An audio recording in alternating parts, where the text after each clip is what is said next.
I never thought 33 years of motherhood could be dismissed with 5 words. I was sitting in my kitchen at Lake Esme, holding my grandmother's crystal teacup, when Evan looked me straight in the eye and said, "You're worthless now, Mum." His wife Claire nodded beside him, her perfectly manicured fingers drumming against my worn wooden table. 3 decades of sacrifice, of working double nursing shifts, of choosing his needs over every dream I'd ever harbored. All of it suddenly meant nothing to the man I'd raised alone after his father died. But what happens when the child you've given everything to decides you have nothing left to offer? Before we jump back in, tell us where you're tuning in from. And if this story touches you, make sure you're subscribed because tomorrow I've saved something extra special for you. The morning after Evan's visit, I woke to the familiar sound of loons calling across Lake Esme. Their haunting voices seemed to echo the hollowness I felt inside my chest. I'd lived in this small house for 34 years, since I was pregnant and desperate for affordable rent. What started as temporary shelter became home, where I raised my son alone and somehow made a life worth living. I pulled myself from bed and walked to the kitchen window, looking out at the misty lake. The same view that had comforted me through sleepless nights when Evan was colicky, through the terror of his teenage years, through every milestone and heartbreak. Now it felt different somehow, as if the landscape itself had shifted overnight. The coffee maker gurgled to life, and I found myself reaching for Alan's mug out of habit. My husband had been dead for 33 years, but I still kept his blue ceramic cup in the front of the cabinet. Some routines die hard, especially when they're all you have left of someone who made you feel valued. I remember the day the state trooper came to tell me about the accident. I was 7 months pregnant, folding tiny onesies in what would become Evan's nursery. Alan had been driving home from his construction job when a drunk driver ran a red light. The trooper's words felt surreal then, like they were happening to someone else. "Ma'am, I'm sorry to inform you... The rest dissolved into a ringing silence that took months to fade. But I survived.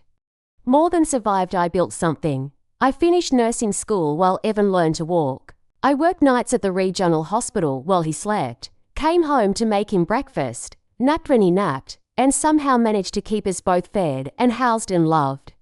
It wasn't the life I'd imagined, but it was ours. The photograph on my refrigerator caught my eye as I stirred cream into my coffee. Alan holding newborn Evan in the hospital, both of them looking impossibly small and fragile. Alan's eyes were bright with wonder, his work-calloused hands gentle as he cradled our son. "He's perfect, Siv," he'd whispered that day. "Just look at him, we made something perfect." I traced Alan's face with my finger, wondering what he would think of the man our perfect baby had become. Evan had inherited his father's strong jaw and dark eyes, but none of his gentleness. Alan had been the kind of man who noticed when I was tired, who brought me wildflowers from construction sites, who talked to my belly every night and sang off-key lullabies to the baby we'd never meet together. The phone rang, startling me from my memories. Maisha's voice crackled through the old receiver. "You decent, Sivia? I've got fresh blueberry muffins and questions that won't keep." Maisha doll had lived next door for as long as I'd been at Lake Esme, but we'd only become friends in the past few years. Funny how it takes decades to discover the person living 50 feet away is exactly the companion you needed. She was 73, sharp as a tack, and had the kind of no-nonsense wisdom that comes from outliving 3 husbands and raising 4 children. "Come on over," I called back, grateful for the interruption. Within minutes, Maisha was at my kitchen table, studying my face with the intensity of a detective. She had silver hair that she kept in a practical bob and pale blue eyes that missed nothing. Today she wore a faded flannel shirt and jeans that had seen better decades. "You look like hell," she announced, setting down a plate of still warm muffins. "What did that boy of yours do now?" I told Maisha that Evan was coming for a visit, the first in over 2 years. She'd raised an eyebrow then, knowing enough about my son's pattern of broken promises and last-minute cancellations to be skeptical. "He came," I said simply, wrapping my hands around my coffee mug for warmth, and the words stuck in my throat. "How do you explain that your child, the person you've loved most in the world, looked at you like you were a stranger? Like you were an inconvenience?" He'd finally worked up the courage to address. He wanted to talk about my will. I finally managed. Marsha's expression darkened. Did he now? I nodded, feeling the shame wash over me again. Evan had driven up from Boston with Claire, ostensibly to check on me since I'd retired from nursing 6 months ago, but within an hour, the real purpose of their visit became clear. They'd done research on property values around Lake Esme. They had opinions about what I should do with my savings. They had plans for my future that didn't include my input. He said I should think about moving somewhere more practical. I continued. Somewhere closer to medical care, somewhere smaller. What I didn't tell Marsha was the rest of it. How Evan had walked through my house like he was already cataloguing its contents. How Claire had wrinkled her nose at my handmade quilts and second-hand furniture. How they'd discussed my life in front of me as if I weren't there. "Mom, you're 64, Evan had said, his voice taking on the patient tone he probably used with difficult clients. "You can't keep pretending you're going to live forever. It's irresponsible not to have a plan." I tried to explain that I did have a plan. I'd saved carefully for retirement. I owned my house outright. I had good health insurance and a small, but adequate pension. I'd been responsible my entire adult life. But Evan wasn't interested in my plan. He was interested in his inheritance. "The thing is, Mum," he'd continued, glancing at Claire for support, "hanging on to this place is just wasteful. The property taxes alone are ridiculous. And for what? So you can live in the middle of nowhere, getting older and more isolated." Every year, Claire had nodded along, adding her own observations about the impracticality of lake living and the burden I was placing on their future by not liquidating my assets now. They spoke about me in the third person while I sat right there, as if I were already too senile to follow the conversation. The final blow came when I tried to defend my choices, to explain that this house held 34 years of memories. That Lake Esme was where I'd found peace after Alan died, where I'd raised Evan through every stage of his childhood. "Mom," Evan had said, his voice cold and final, "those memories aren't doing anyone any good now. You're worthless now. Your job is done. The best thing you can do is make smart financial decisions for the people who matter, Not including me, apparently." Marsha reached across the table and covered my hand with hers. "What exactly did he say, Sylvia?" I told her everything about their spreadsheets and their timeline for when I should sell. About their suggestions for assisted living facilities that would be more appropriate for someone my age. About the way they'd spoken to me like I was a child, who couldn't be trusted with her own decisions. "He called me worthless," I whispered, the words tasting bitter. Marsha was quiet for a long moment, her jaw working like she was chewing on something unpleasant. Finally, she spoke. "You know what I told my youngest when he got too big for his britches? I told him that respect isn't inherited, it's earned fresh every day. And if he couldn't find any for the woman who gave him life, then maybe he didn't deserve what she'd saved for him." I looked at her, surprised by the vehemence in her voice. "Did it work?" Marsha smiled grimly. "He got the message. But then again, I raised him better than that in the first place." The implication hung in the air between us. Had I failed somehow? Had I been too soft, too giving, too willing to sacrifice my own needs for Evan's? I thought I was teaching him about love and devotion. Maybe I'd only taught him that I was disposable. "Sylvia," Marsha said gently, "you know, you don't owe him anything, right? You've already given him everything, your whole life, your dreams, your 20s and 30s and 40s. You've earned the right to make your own choices now." But that was exactly the problem. I'd spent so many years defining myself as Evan's mother that I wasn't sure who I was without that role. What did it mean to make choices for myself when myself felt like a stranger? After Marsha left, I wandered through my house with new eyes. The living room where Evan had taken his first steps. The kitchen table where I'd helped him with homework every night for 12 years. The back porch where he'd practiced guitar. Badly, until our neighbour Mr. Patterson finally offered to give him lessons. Every corner held a memory of the boy who'd grown into a man I barely recognised. Where had I lost him? When had his love turned into obligation, and then into resentment?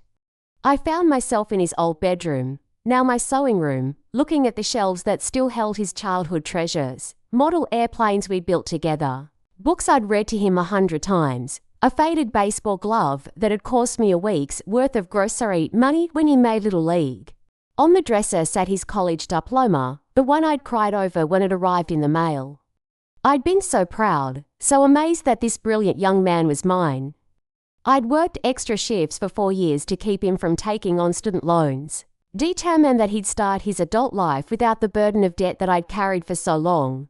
Now I wondered if that had been a mistake. Maybe struggle builds character. Maybe I'd made everything too easy for him, and in doing so, I'd made myself too small. The afternoon sun was slanting through the windows when I finally made my way back to the kitchen. I had decisions to make, and for the first time in decades, they were mine alone to make. Evan had made it clear that my maternal duties were over, that my usefulness had expired. Fine. If I was worthless as a mother, maybe it was time to discover what I was worth as myself. 3 days passed before I could bring myself to call Evan. I kept picking up the phone and setting it down again, rehearsing conversations that never felt right. What do you say to your child when they've essentially told you you're no longer needed? How do you bridge a gap that feels as wide as the 33 years between his birth and this moment? Finally, I dialed his number while standing at my kitchen sink, watching a family of ducks paddle across the lake. The water was still, reflecting the autumn maples in perfect clarity. I envied that reflection the way it showed exactly what was there, without distortion or denial. Mom, Evan's voice was cautious when he answered. He probably had caller ID and was bracing himself for another conversation he didn't want to have. I've been thinking about what you said. I began, my voice steadier than I expected. Good, Claire, and I found some really nice places in Burlington that might work for you. There's one with a great community centre and scheduled transportation. 2, that's not what I meant. The silence stretched between us like a held breath.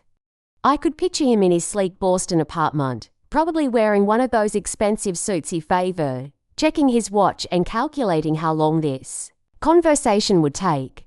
I've been thinking about the part where you called me worthless. I continued. Another pause. Then, Mom, that came out wrong. I didn't mean. You meant exactly what you said, Evan. And maybe you're right. I heard him shift. Could almost feel his discomfort through the phone line. This wasn't the conversation he'd expected. He probably thought I'd called to apologize, to agree to his timeline, to make peace by capitulating to his plans for my future. What I realized, I went on, is that I've spent 33 years making sure you never had to want for anything. I worked night shifts so I could be home during the day. I bought store-brand groceries so you could have name-brand everything else. I drove a used car for 15 years so you could go to summer camp and take music lessons and play sports. Mum, I'm not finished. My voice was sharper now, carrying an authority I hadn't used since he was a teenager testing boundaries. I saved every penny I could for your college fund. I turned down dates because I didn't want you to feel like you were competing for my attention. I chose this house by the lake because the schools were good and the rent was cheap. And I stayed here long after I could have afforded something better because it was your home. I paused, watching a loon dive beneath the surface and emerge 20 feet away. Such grace in the water, such purpose in the dive. And you know what, honey, you're absolutely right. As a mother, I'm worthless now. My job is done. You're a successful adult with a wife and a career, and a life that doesn't need me anymore. So thank you for setting me free. Free from what? His voice was smaller now, confused, free from thinking of you first. Free from making every decision based on what's best for Evan. Free from saving money for your future instead of spending it on mine. The silence that followed felt different from before, heavier. I could hear Claire's voice in the background, asking who was on the phone. What does that mean, exactly? Evan asked finally. It means I'm going to live my life for me now, and since you and Claire have made it clear that my continued existence here is an inconvenience to your financial planning, I've decided to remove that burden from you entirely. Mom, you're scaring me. Are you ... Are you talking about? I'm talking about my will. Evan, you were so concerned about it the other day. Well, I've decided to make some changes. The truth was, I hadn't made any changes yet. But the idea had been growing in my mind like a seed in fertile soil. Why should I leave everything to someone who saw me as a liability? Why should my life's work, every penny saved, every sacrifice made go to a man who couldn't even speak to me with basic respect? What kind of changes? His voice was tight now, focused in a way it hadn't been during our entire conversation, the kind that reflect my new priorities, I said. Since my motherhood is apparently expired, maybe it's time to explore other ways to make a difference in the world. I hung up before he could respond, my hands shaking with adrenaline. I'd never spoken to Evan like that before, never asserted myself so completely. It felt terrifying and exhilarating at the same time. Within an hour, he called back, then again an hour after that. I let the answering machine pick up, listening to his increasingly frantic messages from the safety of my porch swing. Mom, call me back. We need to talk about this rationally. Mom, I think there's been a misunderstanding. Claire wants to explain what we meant about the financial planning. Mom, please. You're overreacting to something I said when I was stressed. We can work this out. Funny how my worthless opinions suddenly required a rational discussion. Funny how my overreaction needed to be worked out. I wondered if he even heard the irony in his own words. By evening, I'd received 6 voicemails and 3 text messages, each one more desperate than the last, but none containing the word sorry, not one apology for calling me worthless. Just explanations and justifications and pleas to be reasonable. Marcia found me on the porch after dark, wrapped in one of my grandmother's quilts and watching the stars reflect on the lake's surface. Heard your phone ringing off the hook, she said, settling into the chair beside me. Evan's worried about my will. Is he now? Marcia's tone was dry as autumn leaves. Funny how quickly worthless people become valuable when there's money involved. We sat in comfortable silence for a while, listening to the gentle lap of water against the shore. This was why I loved Lake Esme, why I'd never wanted to leave. The peace here was real, tangible, it settled into your bones and reminded you what mattered. You know what I keep thinking about, I said finally, that morning in the hospital when Evan was born. I was so scared, Marcia. Alan was gone. I was 24 years old, and I had no idea how I was going to raise a baby alone. But when they put him in my arms, he looked at me like I was everything he needed, like I was enough. I pulled the quilt tighter around my shoulders, trying to ward off the chill that had nothing to do with the October air. When did that change? When did I stop being enough and start being too much? Marcia was quiet for a long moment, rocking gently in her chair. Maybe the question isn't when he changed, she said finally. Maybe it's when you forgot that being enough for yourself is what matters most. Her words hit me like a splash of cold water. How long had it been since I'd thought about what I wanted, what I needed, what would make me happy? I'd been so focused on Evan's happiness for so long that I'd forgotten I was a separate person with my own desires and dreams. I used to want to travel, I said suddenly. Before Alan died, we had all these plans. We were going to see Europe together, take a cruise through the Caribbean, visit all the national parks. After he died, I told myself I'd do those things someday, when Evan was older. Then when he was grown, then when I retired. But I retired 6 months ago, and instead of booking a trip, I've been sitting here waiting for him to visit. And how'd that work out for you? Marcia asked with characteristic bluntness. I laughed, surprising myself terribly. Absolutely terribly. So maybe it's time to stop waiting for permission to live your own life. That night, I couldn't sleep. I kept thinking about the conversation with Evan, about the way his voice had changed when I mentioned my will. The concern wasn't for me, it was for his future inheritance. The love I'd thought was unconditional turned out to a very specific conditions indeed. I got up and made tea, then wandered into my small home office where I kept my important papers. My will was simple, drafted 10 years ago when I'd finally saved enough money to make it worthwhile. Everything to Evan, with a small bequest to the local animal shelter. Standard stuff for a single mother who'd spent her life building something to leave behind. But what if I didn't want to leave it behind anymore? What if I wanted to use it while I was still alive to enjoy it? And what if, when I did pass it on, I wanted it to go to someone who would actually appreciate the sacrifice it represented? I thought about Harper Lee, the young woman I'd met at Murphy's Diner 6 months ago. I'd been there trying to choke down lunch after a particularly difficult shift at the hospital. We'd lost a patient, a grandmother not much older than me, and I'd been struggling with my own mortality. Harper was my waitress, probably 24 or 25, with paint under her fingernails and a genuine smile that reached her eyes.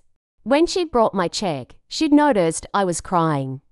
Instead of politely ignoring it like most people would, she'd sat down across from me. Bad day? She'd asked simply. I'd nodded, not trusting myself to speak. I get those, she'd said. Sometimes the world feels too heavy, you know? Like gravity got turned up when you weren't paying attention. Her kindness had undone me completely.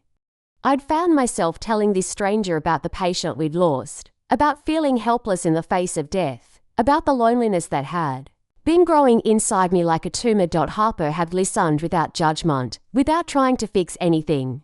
When I'd finally composed myself enough to leave, she'd walked me to my car. Hey, she'd said as I fumbled with my keys, I know this sounds weird, but would you like me to follow you home? Just to make sure you get there okay? You seem a little shaky. No one had taken care of me like that in years, maybe ever. Even Alan, bless his memory, had been young and self-absorbed in the way of 20-something men. He'd love me, but he'd never thought to worrying about whether I got home safely after a hard day. Harper had followed my car to Lake Esme, waited in her driveway until I waved from my front door, then driven away without expecting anything in return. Just kindness for the sake of kindness, just one human being taking care of another.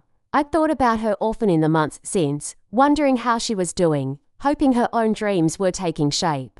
She'd mentioned that she was an artist, saving money to rent studio space, working multiple jobs to pay rent on a tiny apartment above the hardware store. Now, sitting in my office with my will in front of me, I found myself thinking about Harper. Again, about the way she'd seen my pain and responded with compassion. About the way she'd treated me like I mattered, like my feelings were worth her time and attention. What if my legacy went to someone like that? Someone who understood that kindness was a choice, that taking care of people was a privilege, not a burden? Someone who would use whatever I left behind to build something beautiful, instead of just folding it into their existing wealth. The idea was radical, almost revolutionary. Give my inheritance to a virtual stranger instead of my own son. It went against every conventional wisdom about family and duty and blood ties. But then again, what had conventional wisdom gotten me?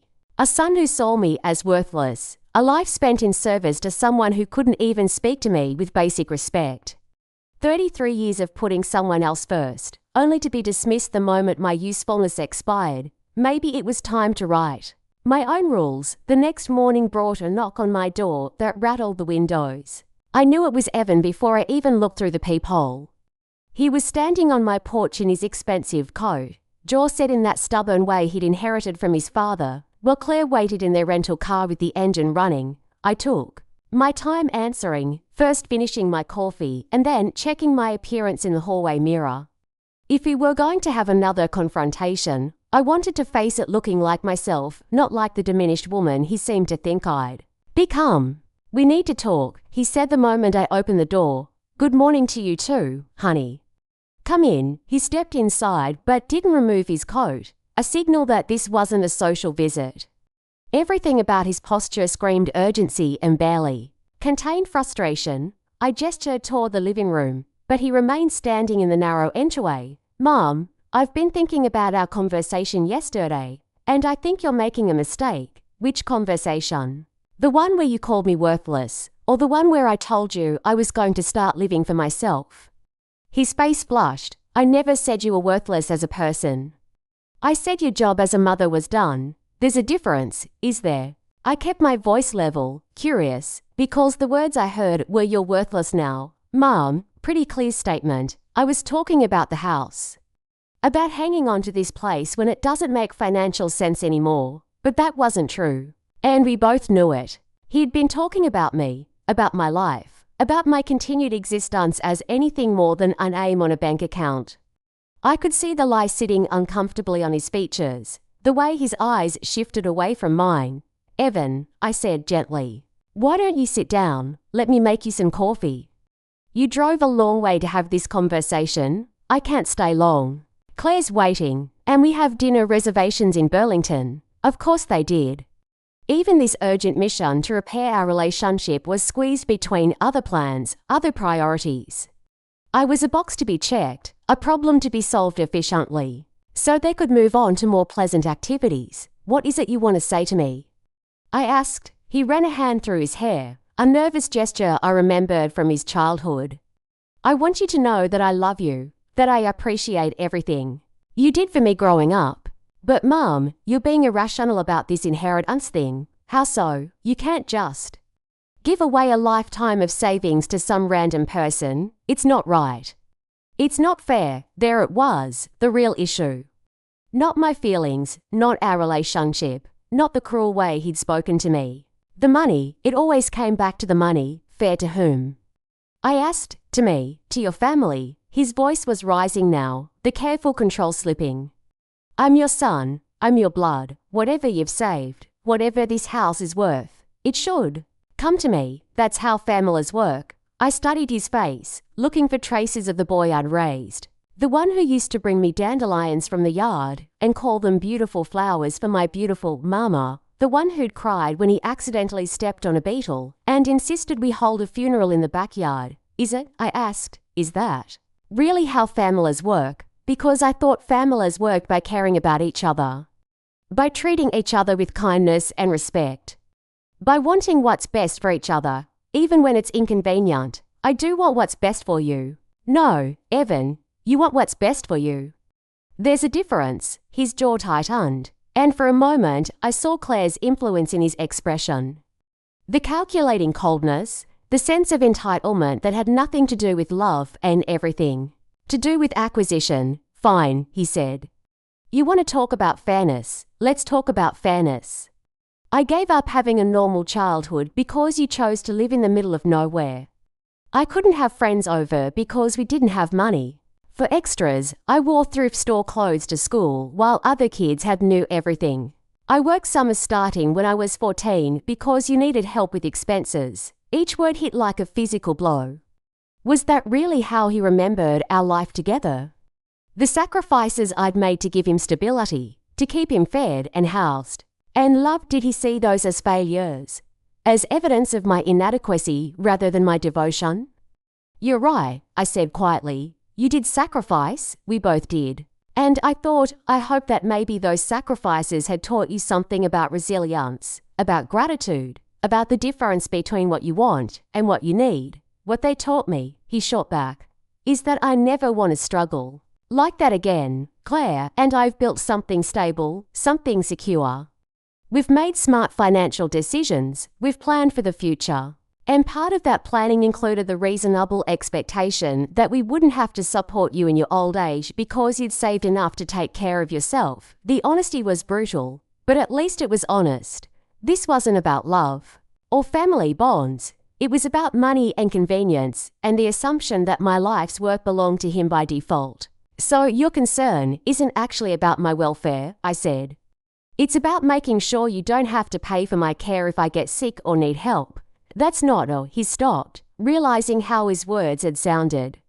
Mom, that's not what I meant. I think it's exactly what you meant. And you know what? I respect that honesty more than all the talk about wanting what's best for me. I walked to the window and looked out at the lake, where the same family of ducks was paddling near the shore. They stayed together, the adults protecting the young ones, teaching them how to dive and forage and survive. But eventually, the young ones would leave to start their own families. That was natural, healthy, expected. What wasn't natural was the expectation that the parents would keep providing resources long after the children were capable of providing for themselves. Here's what I'm going to do, I said, turning back to face him. I'm going to live my life on my own terms. I'm going to spend my money on things that bring me joy. I'm going to travel and explore and maybe even fall in love again if I'm lucky. And when I die, whenever that happens, I'm going to leave whatever's left to someone who will appreciate it. And if that someone isn't me, then that someone isn't you. The silence that followed was deafening. I could hear Claire honking the horn outside, impatient with how long this was taking. Evan glanced toward the door, then back at me, his face cycling through emotions I couldn't quite read. You're really going to throw away 33 years of being my mother over one conversation? I'm not throwing anything away, honey. You did that when you told me I was worthless.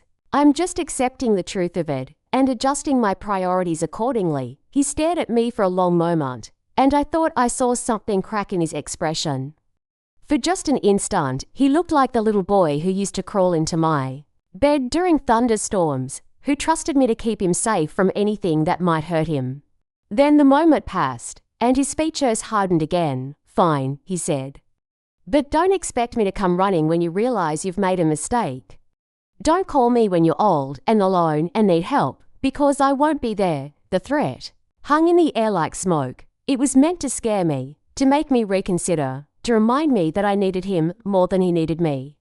But all it did was confirm what I'd already learned. His love was conditional, based on what I could provide rather than who I was. I wouldn't dream of burdening you, I said. He left without another word, his footsteps heavy on the porch stairs.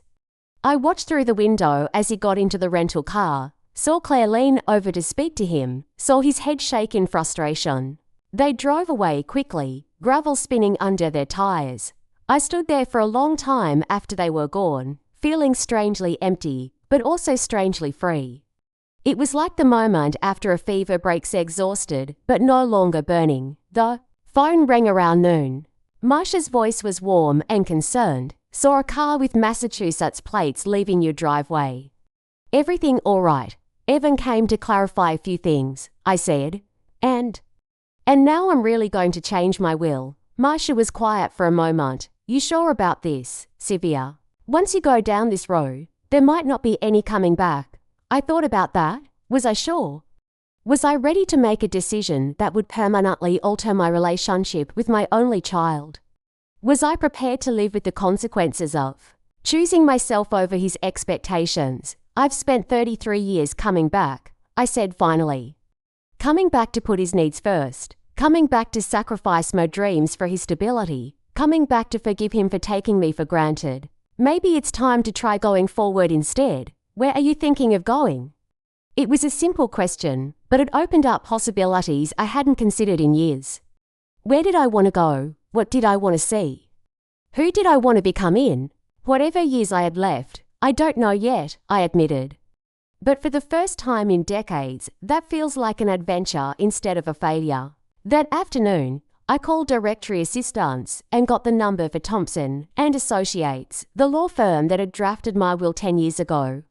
Margaret Thompson was probably retired by now, but maybe her son had taken over the practice. I needed legal advice, and I needed it from someone who wouldn't judge my decisions or try to talk me out of them. The receptionist confirmed that James Thompson was now handling his mother's caseload.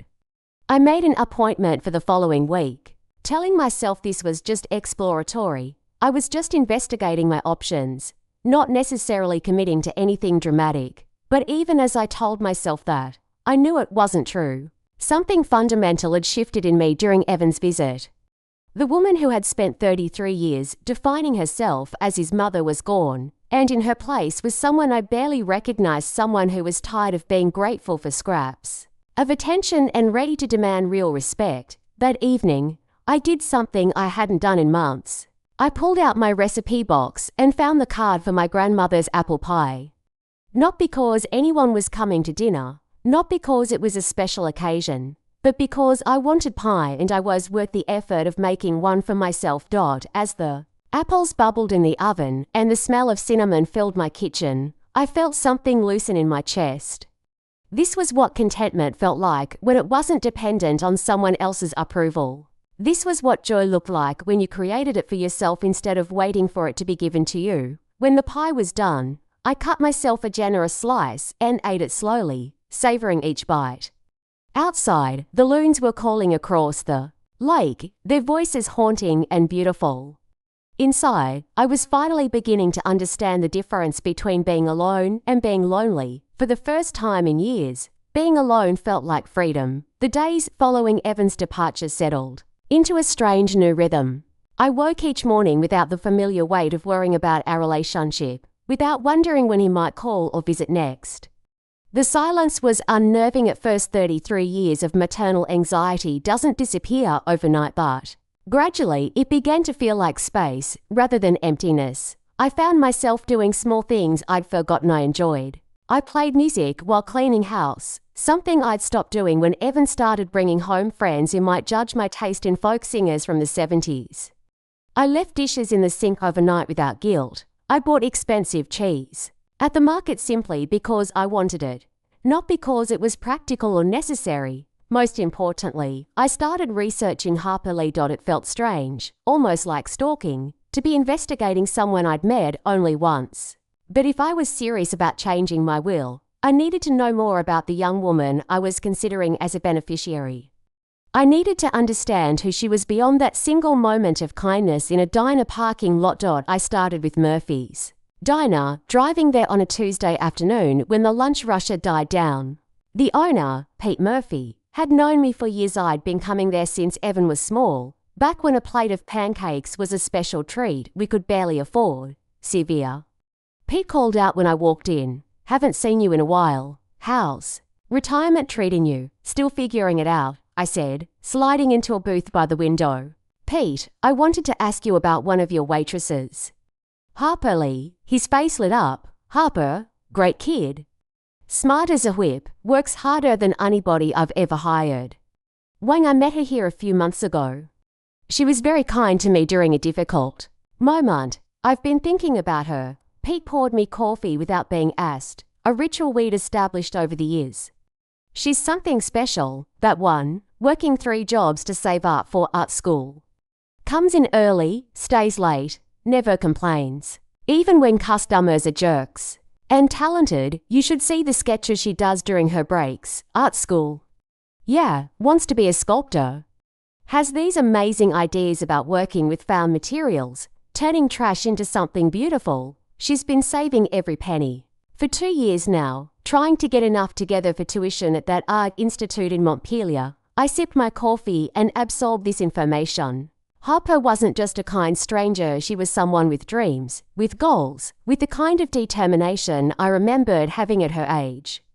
Before life complicated everything with responsibilities and sacrifices and the gradual erosion of possibilities. Is she working today? Pete shook his head. Tuesdays and Wednesdays she's at the hardware store. Thursdays she cleans offices downtown. Only see her here on weekends and Mondays now. I filed this information away, uncertain what I planned to do with it. Was I really considering approaching Harper directly?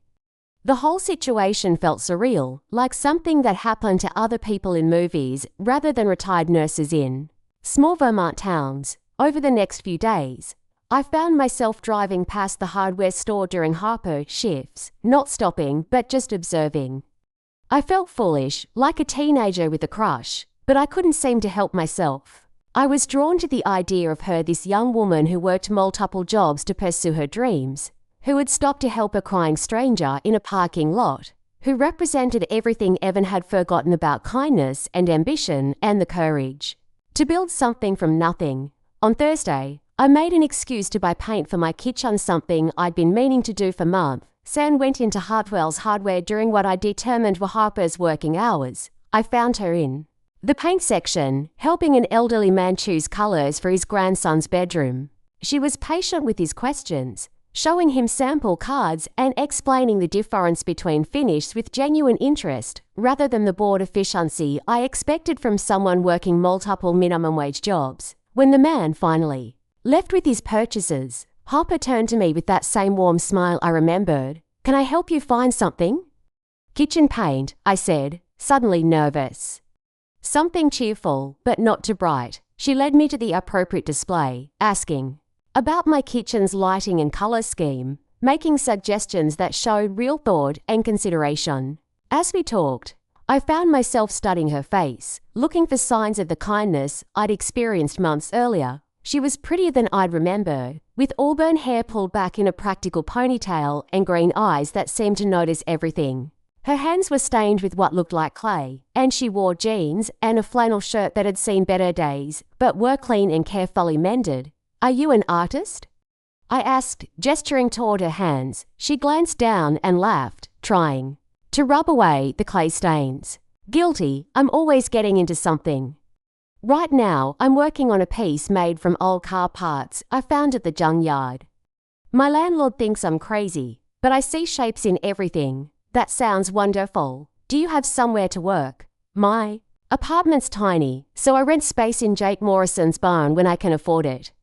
He lets me use his tools and doesn't mind the noise. She paused, her expression becoming wistful. Someday I'd love to have a real studio, somewhere I could leave things set up, spread out, really dive deep into a project. The longing in her voice was so familiar, it made my chest ache. I'd had dreams like that once, vague fantasies about the life Alan and I would build together, the home we'd create, the adventures we'd have. Life had other plans, but I remembered what it felt like to want something so badly you could taste it. I'm sure you'll get there, I said. I hope so. I've been saving for art school, but it's expensive. Sometimes I wonder if I'm being realistic. 24 years old and still dreaming of being an artist while I sell paint and wait tables. 24 isn't old, I said firmly. I was 24 when my husband died and I had to figure out how to raise a baby alone while finishing nursing school. If I could do that, you can certainly pursue art. Her eyes widened with recognition. Wait, you're the woman from Murphy's, a few months ago. You were having a rough day, and I followed you home. I felt heat rise in my cheeks. You remember that? Of course I remember. You look so sad, and I just ... I couldn't let you drive home alone like that. Are you okay? I've wondered about you. The fact that she'd wondered about me, that our brief encounter had stayed with her the way it had stayed with me, felt like a small miracle. In a world where most people barely noticed each other, she'd seen my pain and remembered it. I'm much better now, I said. That was right after I lost a patient at work. It hit me harder than usual. You're a nurse. Was. I just retired, 35. Years at Regional Medical, her face softened with understanding. That must have been hard, leaving a job like that. All those people you helped over the years. I nodded, surprised by her insight. Most people congratulated me on retirement, assumed I was thrilled to be done with work. Harper seemed to understand that walking away from a career that defined you was complicated. Even when it was your choice, we talked for a few more minutes, while she mixed my paint, and I found myself reluctant to leave. There was something about her presence that felt restorative, like sitting by the lake on a quiet morning. She was fully present in our conversation, not distracted or hurried despite having other customers waiting. When I finally left the hardware store with my gallon of soft yellow paint, I felt like I'd been given a gift, not just the confirmation that Harper was as kind and genuine as I'd remembered, but the reminder that such people existed in the world, that not everyone was driven by self-interest and calculation. That evening, I called James Thompson's office and moved my appointment up to Friday afternoon. I'd done enough research, enough thinking, enough second-guessing. It was time to take action. The law office was in an old Victorian house downtown, with creaky floors and built-in bookshelves that reminded me of a more gracious era. James Thompson was younger than I'd expected, probably in his early 40s, with his mother's sharp intelligence and his father's kind eyes. Mrs. Weiss Dunn, he said, shaking my hand. My mother spoke of you often. How can I help you today? I settled into the leather chair across from his desk and took a breath. I want to change my will, of course. What kind of changes are you considering? Complete ones, I said. I want to remove my son as the primary beneficiary and leave everything to someone else instead. If James was surprised by this request, he didn't show it. He simply pulled out a legal pad and uncapped his pen. May I ask what's prompted this decision? I told him everything. About Evan's visit, about being called worthless, about the realization that my value to him was purely financial. I told him about Harper, about our chance meeting and her kindness to a stranger in pain. I explained my growing conviction that my legacy should go to someone who would appreciate the sacrifice it represented, someone who had dreams worth supporting. James listened without judgment, occasionally asking clarifying questions, but mostly just taking notes. When I finished, he set down his pen and looked at me with thoughtful concern. Mrs. Wyston, I have to ask and please don't take this the wrong way, but are you making this decision from a place of hurt or anger? Because those are valid emotions. But they're not always the best foundation for permanent legal changes. That's a fair question, I said. And yes, I'm hurt, I'm angry. But I'm also clear-headed about what this means.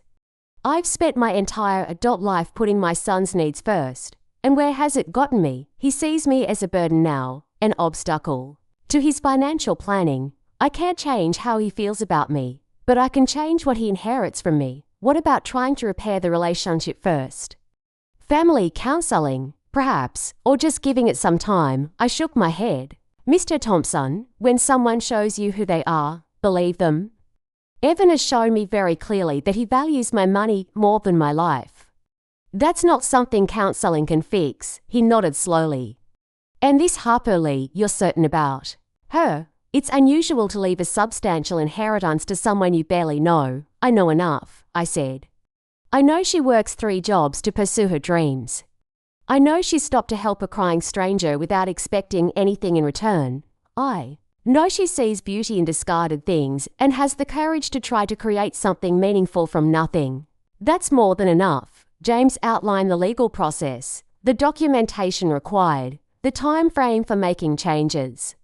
He also explained the potential for legal challenges from Evan, though he seemed to think my case was strong given my mental competency and clear motivations. One more thing, he said as we wrapped up.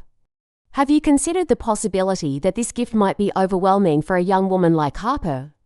A substantial inheritance can be life-changing in ways that aren't always positive. I thought about this. Actually, would sudden wealth change Harper's character, make her lose the drive and kindness that had attracted me to her in the first place? It was a risk, but it was also an opportunity for her to pursue her art without the grinding pressure of multiple jobs and constant financial worrying.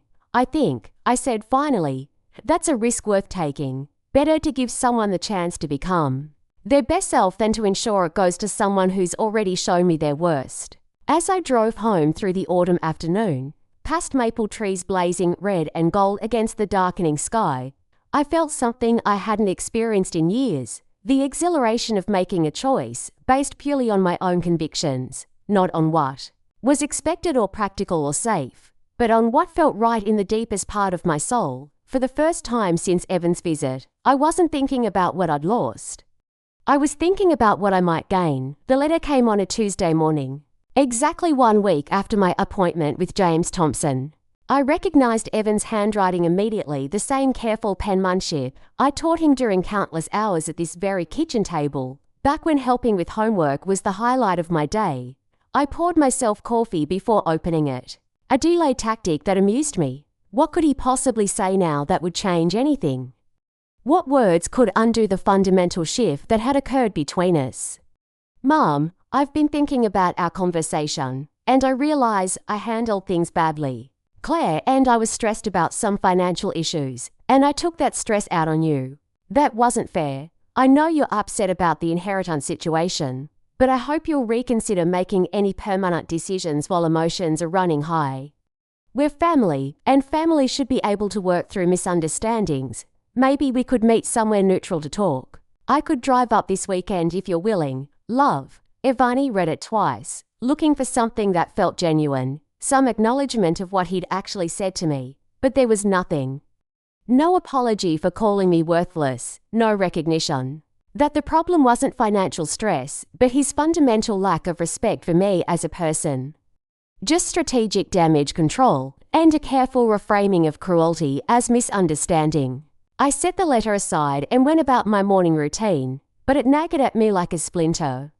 Was I being too harsh? Was I throwing away a relationship that could still be salvaged? The doubt crept in despite my resolve, the way it always did. When Evan reached out with even the smallest gesture of reconciliation by afternoon, I decided I needed perspective from someone who knew me well enough to tell me if I was losing my mind. I called my sister Ruth in Oregon, the first time we'd spoken in months, Sylvia. Her voice was warm with surprise. This is unexpected. Everything okay? Ruth was 5 years older than me, married for 47 years to a man who still brought Her flowers every Friday. She'd raised 3 children who called her regularly and visited orphan, who'd given her 8 grandchildren, and a Christmas card photo that looked like a Norman Rockwell painting. From the outside, she'd done everything right that I'd apparently done wrong. I need advice, I said. About Evan, what's that boy done now? I told her everything, from the worthless comment to my decision about the will. Ruth listened without interrupting, making small sounds of sympathy and outrage in all the right places. When I finished, there was a long silence. Then, Sylvia, honey, I'm so sorry. I had no idea things had gotten that bad between you two. So you think I'm overreacting? Hell no. I think you should have done this years ago. Her vehemence surprised me. What do you mean, Sylvia? I've been watching Evan treat you like hired help since he graduated college. The way he only calls when he needs something, the way he cancels visits at the last minute, the way he talks about you to other people like you're this sad figure he has to manage instead of the woman who's sacrificed everything for him. How does he talk about me to other people? Ruth hesitated. At Mom's funeral, remember? When he was talking to our cousin Janet, I heard him say that you'd never really gotten over Dad's death, that you clung to him too much growing up, and now you're emotionally dependent on your relationship with him. The words hit like a physical blow, emotionally dependent. As if loving him fiercely and completely was a character flaw rather than a choice I'd made every day for 33 years. Why didn't you tell me this before? Because you weren't ready to hear it. Because you still believe that if you just loved him enough, gave him enough, he'd eventually appreciate what you'd done for him. But some people, Sylvia, some people just take. It's not personal. It's just who they are. I thought about this after we hung up. Had I been naive to expect gratitude? Had I raised Evan to be a taker by always being the giver? Or was Ruth right? That some people were simply wired differently, incapable of reciprocal love, no matter how much they received. That evening, I found myself in the attic for the first time in years, searching through boxes of memories I'd carefully preserved, but rarely revisited. Photo albums from Evan's childhood, report cards I'd saved. Art projects made from construction paper and glue dot in the far corner, behind a stack of Christmas decorations. I found Alan's guitar case. I'd put it up here after Evan left for college. Unable to bear looking at it every day, but unable to give it away. Alan had played for me in the evenings sometimes, folk songs and Beatles covers, and made up lullabies for the baby who would never hear his voice. The case was dusty and the latches were stiff, but the guitar inside was exactly as I'd left it. A Martin D28, bought used but treasured like a family heirloom. Alan had saved for months to afford it, working overtime at the construction site and skipping lunches to put aside the money. I carried it downstairs and sat on the porch as the sun set over Lake Esme. My fingers found the strings tentatively. I'd never learned to play properly, but Alan had taught me a few simple chords before he died.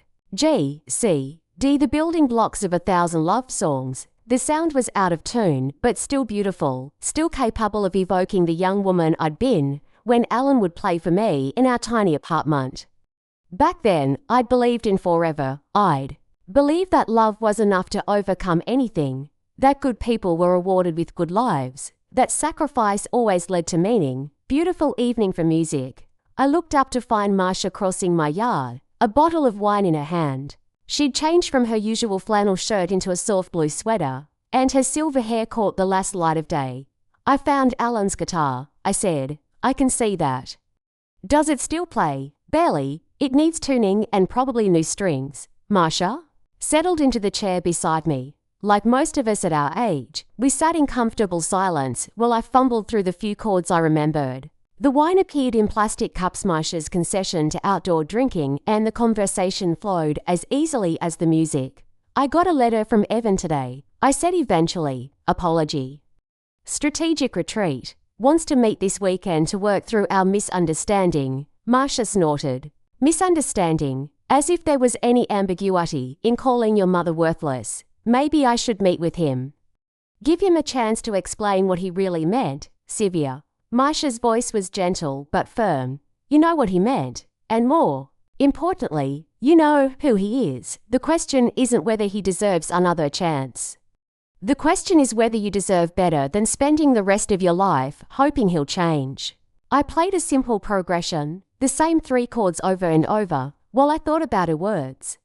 Was that what I'd been doing all these years?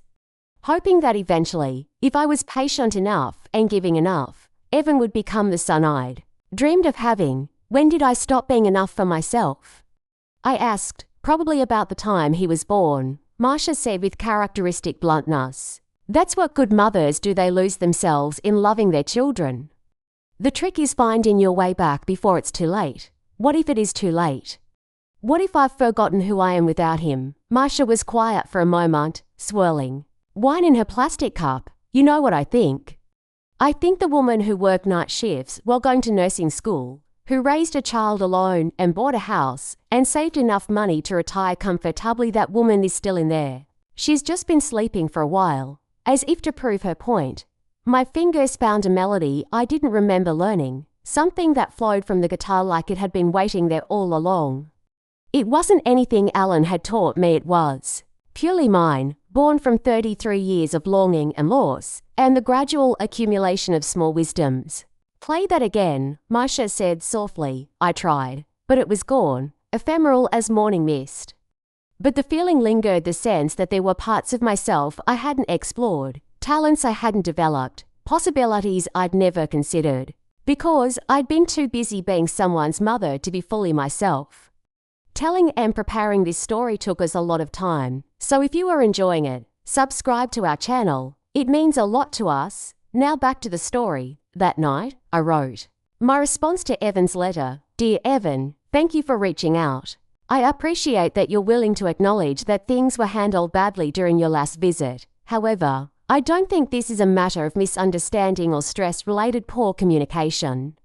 I think this is a matter of fundamental differences in how we view our relationship and my value as a person beyond what I can provide for you. I'm not interested in meeting to discuss my decisions about my will or my future.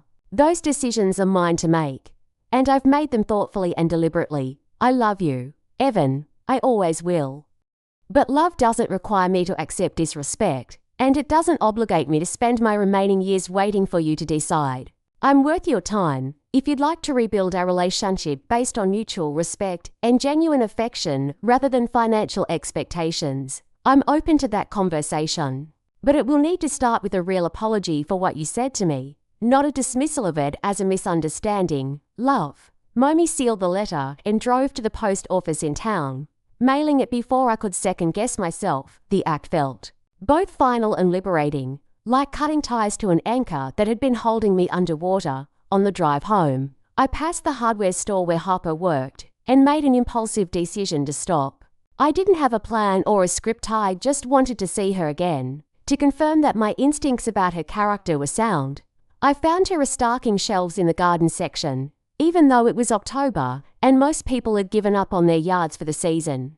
She was arranging bags of mulch with the same care someone else might use to arrange flowers, turning each bag so the labels faced the same direction. Sylvia. She said when she saw me, "How's the kitchen paint working out?" "Beautiful," I said. "Bright and cheerful, just like you promised." We talked for a few minutes about autumn gardening and the approaching winter. She mentioned that she was already planning her spring sculpture garden, a series of pieces that would integrate with living plants to create an ever-changing installation. "It sounds ambitious," I said.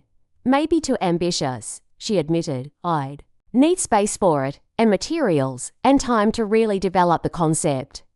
Right now, I'm lucky if I can squeeze in a few hours a week for art. What would you do if money weren't an object? If you could focus on your art full time?" Her eyes lit up with a dreamer's fervor. "Oh, man. I'd rent a real studio with good light and enough space to work on large pieces. I'd travel, study different techniques, maybe apprentice with sculptors whose work I admire.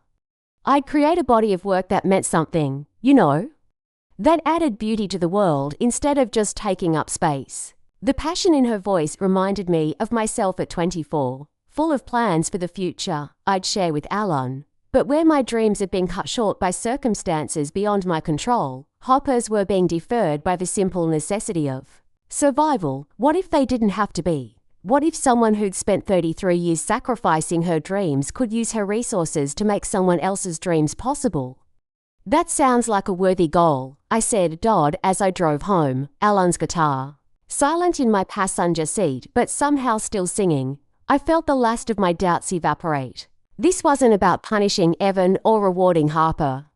This was about writing a different ending to my story than the one I'd been handed. This was about choosing hope over disappointment, possibility over resentment, the future over the past. For the first time in months, maybe years, I felt like myself again. The new will was ready on a Friday afternoon in November. James Thompson called to let me know the documents were prepared and waiting for my signature. His voice carefully neutral despite what had to be curiosity about my unconventional decision. Mrs. Wyston, everything is in order. When would you like to come in to finalize the paperwork? This afternoon. If possible, I said.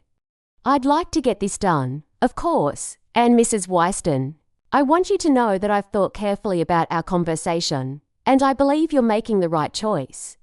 Not the conventional choice, but the right one. His words meant more to me than he probably realized. I'd been second-guessing myself for weeks, especially after mailing my letter to Evan and receiving nothing but silence in return. The lack of response felt ominous, like the quiet before a storm. I spent the morning preparing for what felt like a momentous occasion. I dressed carefully in my navy wool dress, the one I'd worn to job interviews and parent-teacher conferences, and other times when I needed to feel competent and serious. I braided my still thick grey hair into a neat coil and chose my grandmother's pearl earrings, small tokens of elegance that had always made me feel connected to something larger than myself. At the mirror, I practiced what I might say if anyone asked me about this decision. How do you explain that you're giving away a lifetime of savings to a virtual stranger? How do you make people understand that sometimes the greatest act of love is refusing to enable someone who takes your love for granted? The law office felt different this time, charged with significance. James Thompson's secretary, a kind woman in her 50s, smiled warmly when I arrived. Mrs. Wyston, Mr. Thompson is expecting you. Can I get you coffee or water? Coffee would be lovely, thank you. She led me to James's office, where he stood to greet me with a firm handshake and genuine warmth. Sylvia, thank you for coming in.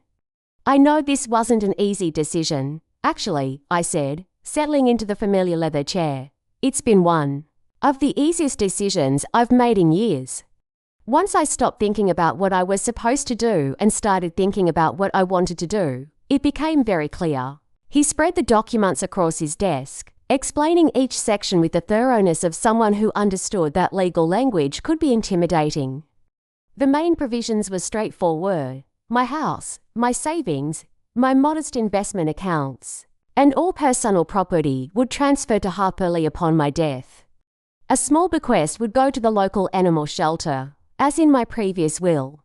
Evan was mentioned specifically, receiving a token amount that would prevent him from claiming he'd been accidentally overlooked. The personal letter is optional, James explained, but many people find it helpful to include an explanation of their reasoning, especially in situations like this where the beneficiary might be surprised.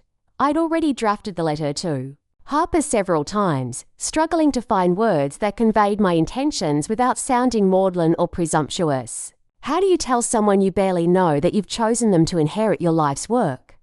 How do you explain that their kindness to a stranger has convinced you they deserve more opportunities than life has given them? In the end, I'd settled on simplicity. Dear Harper, if you're reading this, it means I'm gone and you've inherited something you weren't expecting.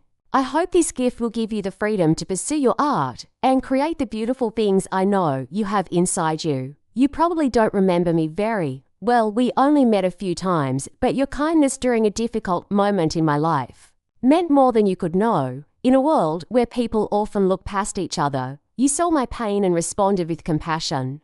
That's a rare and precious quality. I've had a good life, full of love and purpose even when it was hard. I raised a son, saved lives as a nurse, and found peace by this beautiful lake. Now, I want my resources to help someone else build something meaningful. Use this gift however feels right to you. Study art, travel, create, explore. Take risks, fall in love, make mistakes, live fully. That's all any of us can do with the time we're given. With love and hope for your future, Sylvia Weiss Dump. The house has a wonderful studio space in the basement that gets beautiful morning light. I think you'll love it. James read the letter and nodded approvingly. This is lovely, Sylvia, clear, heartfelt, and legally helpful in establishing your sound mind and genuine intentions. I signed each document carefully, my hand steady despite the magnitude of what I was doing.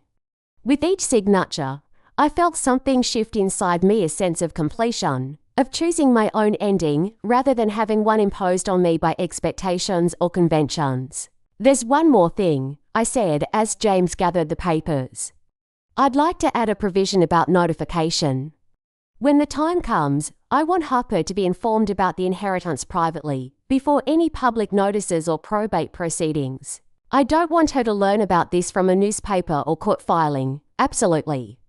We'll handle all communication discreetly. As I prepared to leave, James stood and extended his hand again.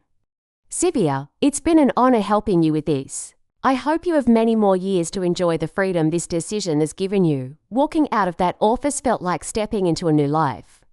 The November air was crisp and clean, carrying the scent of wood smoke from chimneys around town. The trees were bare now, their branches reaching toward a grey sky that promised snow.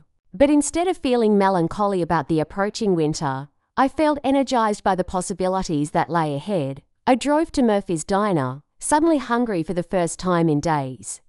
Pete greeted me with his usual warmth, and I ordered the kind of meal I'd avoided for years: pot roast and mashed potatoes and pie for dessert. Comfort food that felt like a celebration. Harper wasn't working that day, but I found myself looking around the diner with new eyes, imagining her here with her paint-stained hands and bright smile, moving efficiently between tables while her mind worked on artistic problems. This was where our paths had crossed, where she'd chosen kindness over indifference and changed both our lives in ways she couldn't possibly know. My phone buzzed with a text message as I waited for my food.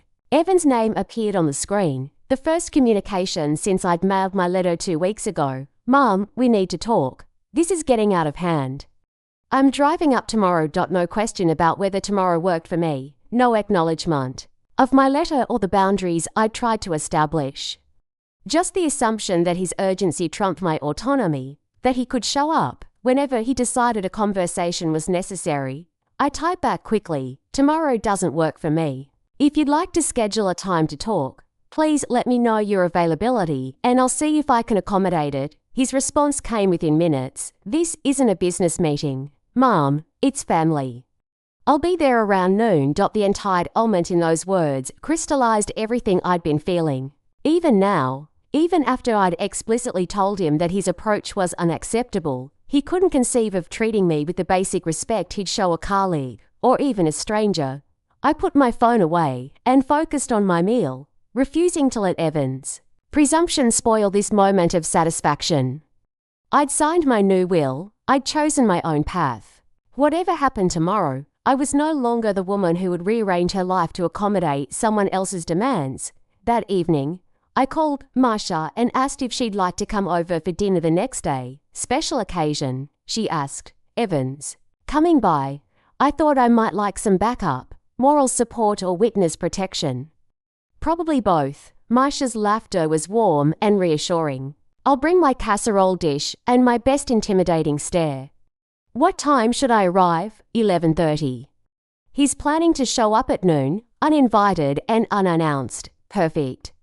Nothing like an audience to keep people on their best behavior. After we hung up, I spent the evening preparing for what I suspected would be our final conversation as mother and son in any meaningful sense.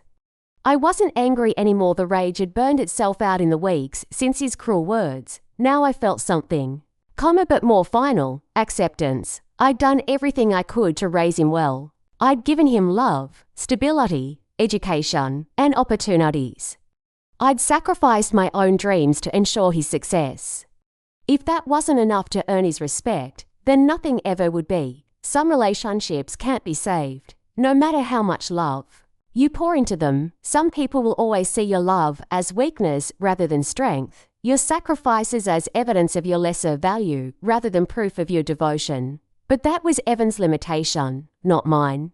And tomorrow, I would make sure he understood that my worth wasn't dependent on his recognition of it. I went to bed early, sleeping more soundly than I had in months. In my dreams, I was young again, sitting by Lake Esme with Alan's guitar in my lap, playing melodies I'd never learned but somehow knew by heart. The music floated across the water like a promise, like a song of becoming rather than a lament for what was lost. When I woke, I felt ready for whatever the day would bring. Evan arrived at exactly 12 o'clock, punctual as always when something mattered to him. I watched from my kitchen window as he parked his rental car and sat for a moment, probably steeling himself for what he assumed would be a difficult conversation with his unreasonable mother. He dressed for the occasion a charcoal wool coat over dark jeans and a sweater that probably cost more than my monthly grocery budget. Everything about his appearance suggested success, stability, the kind of prosperity that comes from making smart choices and prioritizing financial security above all else. Marcia had arrived 30 minutes earlier with a tuna casserole and the kind of steely determination that made her seem taller than her actual 5-foot frame. She'd positioned herself at my kitchen table with a clear view of the living room, ostensibly reading a magazine but actually serving as my witness and moral support. "Remember," she'd said when we heard his car door slam, "you don't owe him anything. Not explanations, not justifications, and certainly not apologies." I opened the door before he could knock, a small assertion of control that felt important. "Hello, Evan, Mom." He stepped inside, his eyes immediately finding Marcia at the kitchen table. "I didn't realize you had company. Marcia is my neighbor and friend. She's staying for our conversation." His jaw tied on the first sign that this wasn't going according to his plan. "I was hoping we could talk privately. I'm comfortable with Marcia here." "Please, sit down." We settled into the living room, Evan on the sofa where he delivered his worthless verdict weeks ago, me in my reading chair with its view of the lake. The autumn light was soft through my windows, casting everything in the golden tones of late afternoon. "Mum, I got your letter," he began, his voice carefully modulated. "I think there's been a serious miscommunication." "How so?" "This whole situation, the inheritance, your reaction to what I said, it's all gotten blown out of proportion. I came here to have a reasonable conversation about your future, and somehow it turned into this dramatic ultimatum." I studied his face, looking for any sign that he understood what had actually happened between us. But his expression held only the patient frustration of someone dealing with an unreasonable child. "What do you think happened, Evan?" "I think you misunderstood what I was trying to say about the house and your living situation. I think you took my concerns about your financial planning personally when they weren't meant that way. And I think you're making decisions based on hurt feelings rather than practical considerations." The rewriting of history was so complete, so confident, that for a moment I questioned my own memory. Had I misheard? Had I misinterpreted? Was I really being unreasonable and dramatic? Then I remembered Marcia's words about trusting my own experience, and the doubt evaporated. "Tell me exactly what you meant," I said. "When you said I was worthless now." He shifted uncomfortably, glancing toward the kitchen where Marcia pretended to read her magazine. "I meant that your role as an active parent was finished, that your primary responsibility raising me was complete. I wasn't talking about your value as a person. And when you said the best thing I could do was make smart financial decisions for the people who matter, I meant for the people you care about, for family, and those people don't include me." The question hung in the air between us. Evan opened his mouth, closed it, tried again. "Of course they include you. But Mom, you're 64 years old. You have to think about end-of-life planning, about making sure your resources are used efficiently rather than wasted on what? On my continued existence, on the possibility that I might want to enjoy the money I spent 33 years saving." His composure cracked slightly. "That's not what I meant." "Then what did you mean, exactly?" "Because from where I sit, it sounds like you're telling me that my only remaining value is in how quickly I can liquidate my assets and transfer them to you." "That's not, Mum. You're twisting my words." "Am I?" "Because the message I received was very clear. My job is done. I'm a burden now. And the responsible thing to do is get out of the way so you can inherit what I've worked for. From the kitchen came the sound of Marcia turning a page, a deliberate reminder that this conversation was being witnessed. Evan's eyes flicked in her direction again, and I could see him calculating how much he could say with an audience present. "Look," he said, his voice dropping to the tone he probably used with difficult clients. "I understand that you're upset. I understand that you feel like I don't appreciate everything you've done for me. But this inheritance thing, it's vindictive. Mom, it's designed to hurt me, not to help some stranger." "Actually," I said, "it's not about you at all. It's about me finally making decisions based on my own values rather than your expectations, your own values. Mom, I'm your son, I'm your family. If that doesn't matter to you anymore, it mattered to me for 33 years," I interrupted. "It mattered so much that I built my entire life around it. I worked jobs I didn't love to pay for your education. I lived in this house long after I could have afforded something nicer because it was your home. I saved every penny I could because I wanted to leave you something meaningful. And now you're throwing all of that away because of one conversation." "No, Evan, I'm finally accepting that the relationship I thought we had doesn't actually exist. You don't want a mother, you want a trust fund with emotions. And I'm tired of pretending that's enough for me." The silence that followed was thick with tension. Evan stared at me like I was a stranger, someone he'd never seen before.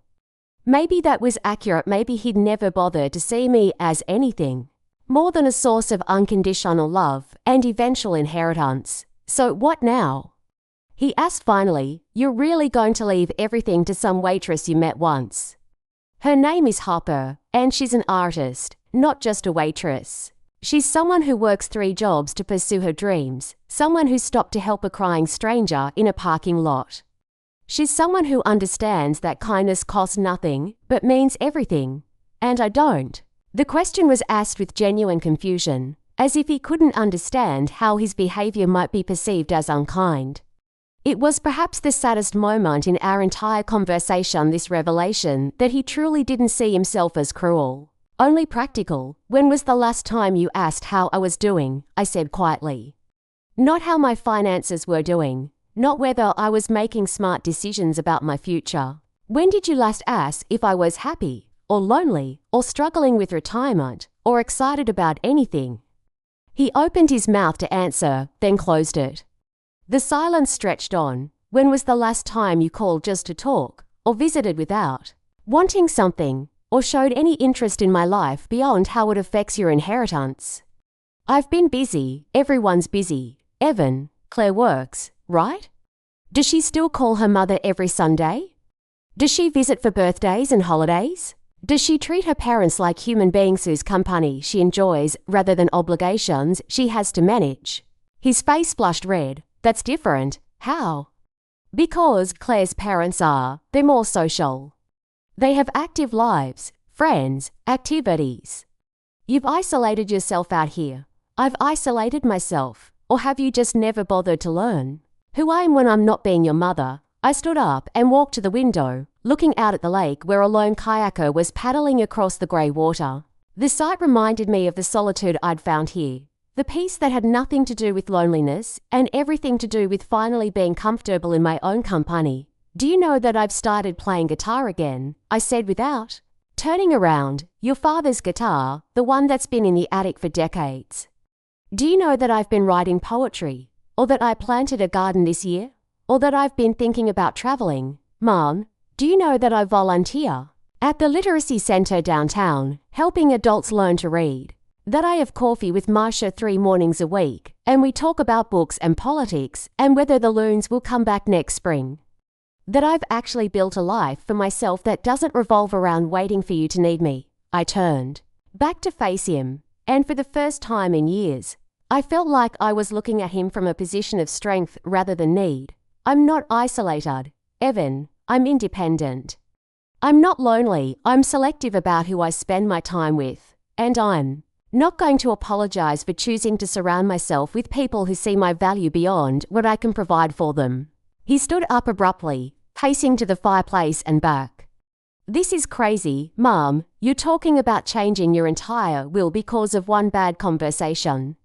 Because I had a bad day and said some things I didn't mean the way they sounded. Then, apologize. The words came out sharper than I'd intended, cutting through his excuses and justifications like a blade. What? If you didn't mean it the way it sounded, then apologize. Say you're sorry for calling me worthless. Say you're sorry for talking about me like I wasn't in the room. Say you're sorry for reducing our relationship to a financial transaction. He stared at me, his mouth opening and closing like he was trying to form words that wouldn't come. I could see the internal struggle part of him, knowing that an apology was the obvious solution. Another part unable to admit that he'd done anything wrong. I'm sorry you took it that way, he said, finally. That's not an apology, Evan. That's blame disguised as regret. Fine, his voice rose, all pretense of patience finally abandoned. Fine, I'm sorry I called you worthless. I'm sorry I hurt your feelings. Is that what you want to hear? I want to hear that you understand why it was hurtful. I want to see some recognition that I'm a human being with dignity who deserves respect. I want evidence that you value our relationship for reasons that have nothing to do with money. I do value our relationship. Then prove it. Show me, not with words, but with actions.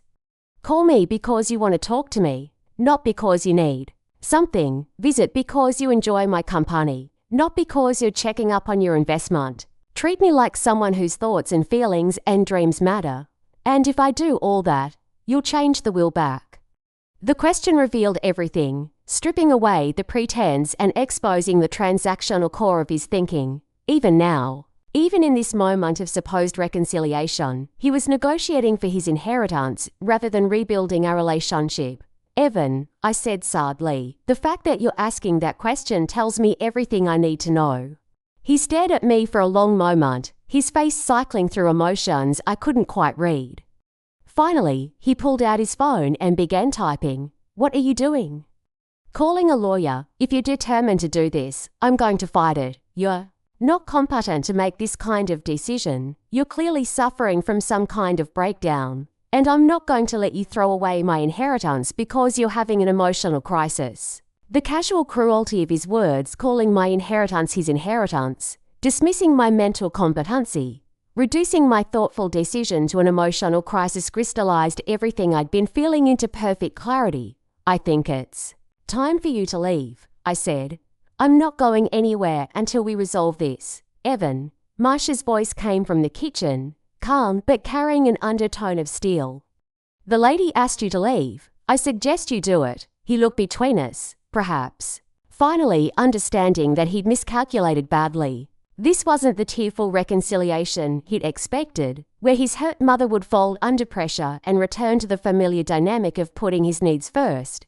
This isn't over, he said, pulling on his coat with sharp, angry movements. You're right, I agreed. You're going to have to live with the consequences of your choices, just like the rest of us. That's never over. He left without another word, his departure marked by the slam of my front door and the squeal of tires on gravel through the window. I watched his rental car disappear around the bend in the road, carrying him back to his real life, where I was nothing more than a problem to be solved. Marsha appeared beside me, her hand warm on my shoulder. You okay? I considered the question seriously. Was I okay? I'd just severed my relationship with my only child, probably permanently. I'd chosen principle over pragmatism, self-respect over family harmony. In a few years, I'd be alone in the world except for whatever friends I'd managed to cultivate. I'm better than okay, I said, surprising myself with the truth of it. I'm free. Spring came early that year, arriving in March with a suddenness that caught everyone off guard.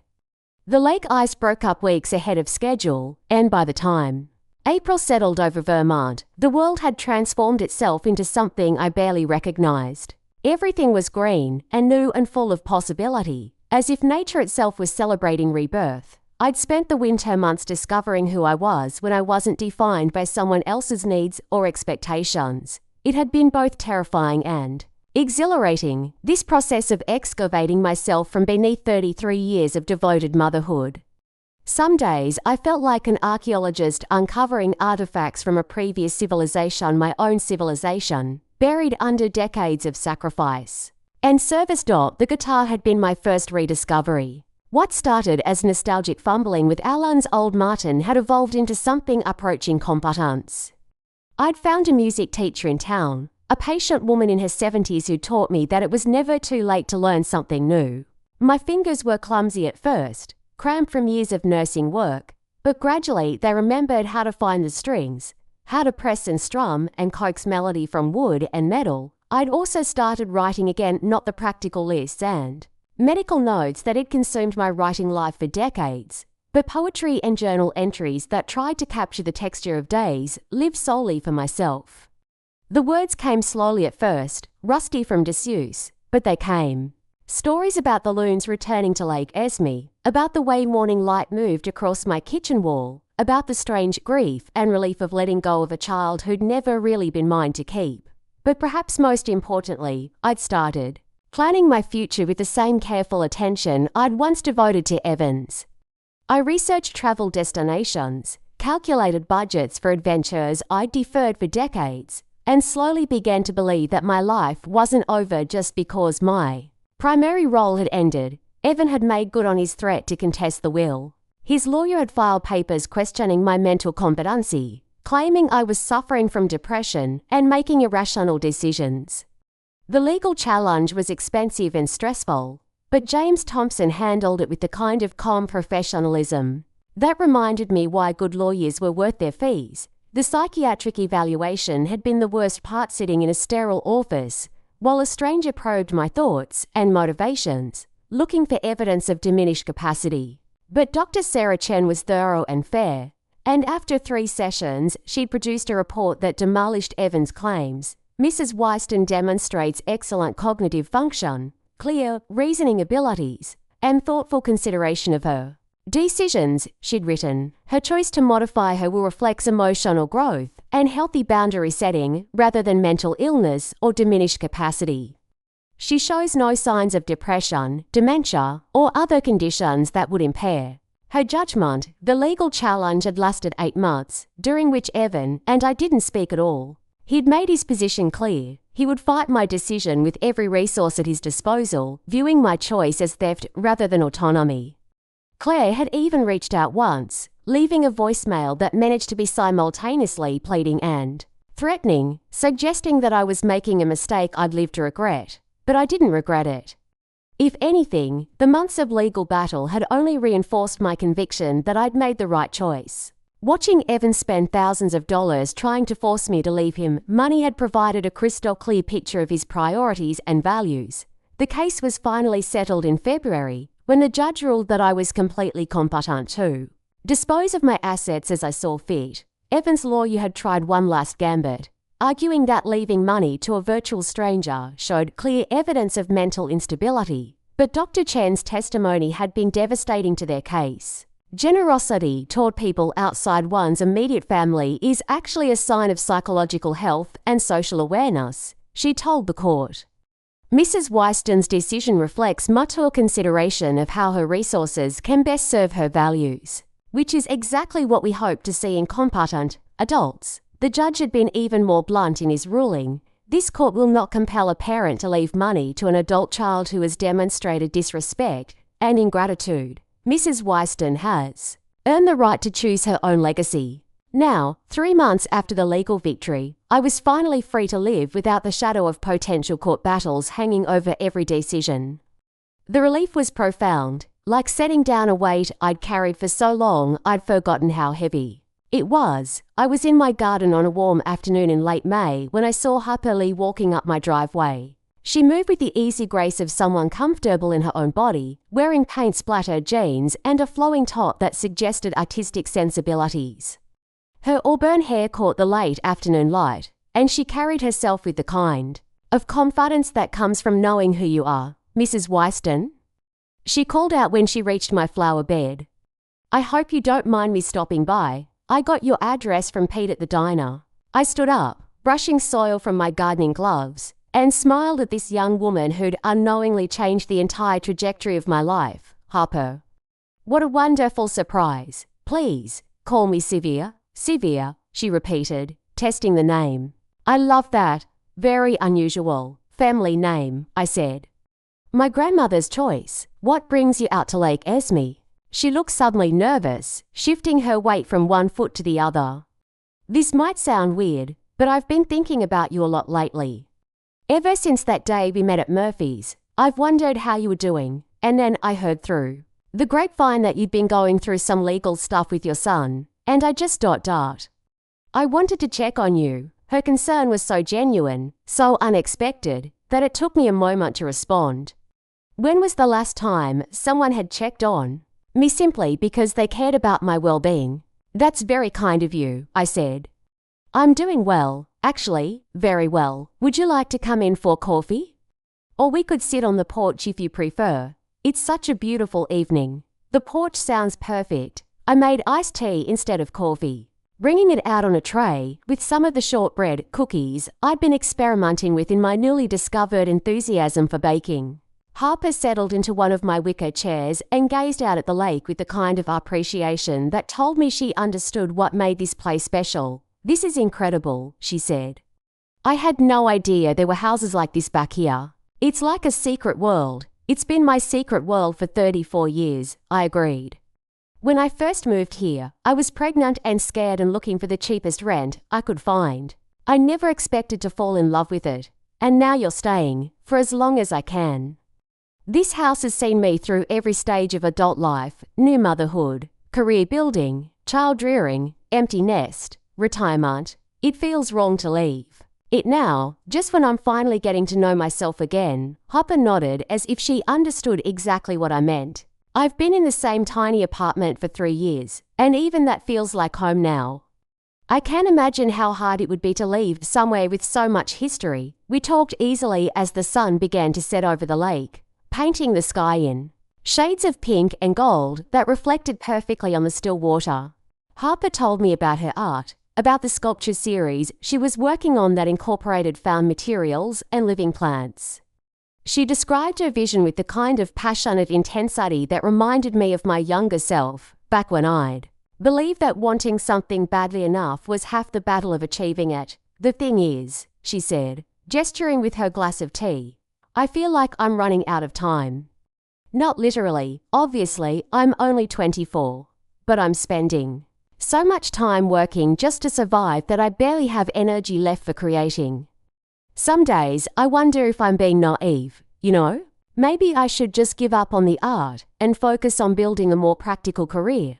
What does your heart tell you? I asked. She was quiet for a moment, watching a loon dive beneath the surface of the lake. My heart tells me I have something to say that can only be said through sculpture. But my bank account tells me that idealism doesn't pay rent. Those are both true, I said. The question is which truth you want to define your life. Easy for you to say, she said with a rueful smile. You've already built a successful career and raised a family. You've proven yourself. I'm still trying to figure out if I'm good enough to justify all this struggle. I thought about her words as we sat in comfortable silence, watching the light fade from the sky. She was right. Of course, it was easy for me to encourage risk-taking from my position of financial security and life experience, but it was also true that I'd never taken the kinds of risks I was encouraging her to take. I'd always chosen safety over possibility, responsibility over dreams. Can I tell you something? I said finally. I had dreams once too. Before I got pregnant, before my husband died, before everything became about survival and practicality. I wanted to travel, to write, to see what I could become if I wasn't afraid of failing. What happened to those dreams? Life happened, responsibility happened. And they seemed selfish compared to taking care of a child who needed me. I paused, watching the stars begin to appear in the darkening sky. But I've been thinking lately that maybe I gave up too easily. Maybe I could have found a way to pursue my dreams and still be a good mother. Maybe the example I set by sacrificing everything taught my son the wrong lessons about how much I was worth. Harper turned to look at me, her green eyes serious in the gathering darkness. Do you regret it? The choices you made? No, I said, and was surprised to realize I meant it. Those choices brought me here, to this moment, to this conversation with you. Everything I've experienced, the joy and the heartbreak and the hard-won wisdom, it's all part of who I am now. But I do regret not believing in myself enough to think I could have both love and dreams, security and adventure. Being a good mother and being my own person, it's not too late, Harper said softly. For the dreams, I mean, you could still travel, still write. You could still become whoever you want to be. I could, I agreed. And so could you? That's the thing about being alive every day offers new chances to choose courage over fear. We talked until the mosquitoes drove us inside, covering topics that range from art to love to the challenge of building a meaningful life in a world that often prioritized productivity over passion. Harper was intelligent and thoughtful, with insights that belied her young age, and the kind of emotional depth that usually came from experiencing genuine hardship. As she prepared to leave, she hesitated at my front door. Sylvia, can I ask you something personal? Of course. The legal trouble with your son, was it about money? I considered how much to tell her, how much of my private family drama was appropriate to share with someone I was still getting to know. It was about respect, I said finally. About whether I had the right to make my own choices about my own life. The money was just the battleground. She nodded as if this made perfect sense. My parents went through something similar with my brother. He felt entitled to their help long after he was old enough to help himself. Sometimes I think the hardest part of loving someone is knowing when to stop enabling them. Her understanding was so complete, so immediate, that I felt a wave of gratitude for this unexpected friendship. Here was someone who got at the complexity of family loyalty, the difficulty of setting boundaries with people you love, the courage required to choose your own well-being over someone else's expectations. Harper, I said impulsively, would you like to have dinner sometime? I mean a real dinner, cooked and shared and enjoyed without any agenda other than good company. Her face lit up with genuine pleasure. I would love that. When? Friday? Around 6. Perfect. Should I bring anything? Just yourself, I said. That's more than enough. After she left, I sat on my porch for another hour, listening to the night sounds of the lake and feeling more content than I had in months. Making a friend at my age felt like a small miracle, proof that it was never too late to form new connections based on mutual interest and respect, rather than obligation or history. I thought about Evan briefly, wondering if he'd found peace with our estrangement or if he was still nursing his resentment like a wound he refused to let heal. I hoped, for his sake, that he'd learned something from our conflict about the difference between love and possession, between family and ownership. But his growth was no longer my responsibility. My job now was to live well, to build the relationships that nourish me, and to use whatever years I had left to become the person I'd always had the potential to be. Friday's dinner was the first of many. Harper became a regular visitor too. Lake Esme, sometimes coming for planned meals, but often just stopping by after work to sit on the porch and talk. I learned about her childhood in rural Maine, about parents who'd supported her artistic dreams even when they didn't understand them, about the ex-boyfriend who tried to convince her that art was a hobby rather than a calling. In return, I found myself sharing stories I'd never told anyone about the early days of my marriage, about the terror and wonder of new motherhood, about the gradual process of rebuilding my life after Alan's death. Harper listened with the kind of attention that made me feel like my experiences mattered, like my history was worth preserving and sharing. By midsummer, she was spending most of her free time at my house, using the basement studio space I'd mentioned in my will. The room had been storage for decades, full of Christmas decorations and outgrown furniture, and the accumulated detritus of a long life. But with Harper's help, we transformed it into a bright, functional workspace with good lighting and plenty of room for her sculptural projects. Watching her work was like watching someone speak their native language after years of struggling with foreign words. Her hands seemed to know exactly what to do with metal and stone and found objects, coaxing shapes and meanings that I never would have seen in the raw materials. She was working on a series she called Second Chances, pieces that took damaged or discarded items and gave them new life as components of something beautiful and meaningful. It's like what you did, she told me one evening as we stood looking At her latest piece, a graceful abstract form made from old farm tools and driftwood. Taking something that looked finished and finding new purpose for it. What do you mean, your life? Everyone probably assumed your story was over when your son grew up, when you retired, when you became a senior citizen, but you looked at all. That Anne said, "No, this is just the beginning of something else." Her words hit me with unexpected force. Was that what I'd done? Had I really found new purpose? Or was I just treading water in the aftermath of my old life's collapse? I don't know if I'm that intentional about it, I said. Most of the time I feel like I'm making it up as I go along. That's exactly what I mean, Harper said, stepping back to view his sculpture from a different angle. You're not following someone else's blueprint for how a woman your age is supposed to live. You're creating your own design. That summer, I did something I'd been dreaming about for 30 years. I booked a trip to Ireland. 3 weeks exploring the countryside where my grandparents had been born, staying in bed and breakfasts, and renting a car despite my terror of driving on the wrong side of the road. It was the kind of impractical, purely self-indulgent adventure I'd never allowed myself before. Harper drove me to the airport, her excitement almost matching my own nervous anticipation. "Promise you'll take pictures of everything," she said as we hugged goodbye at the departure gate.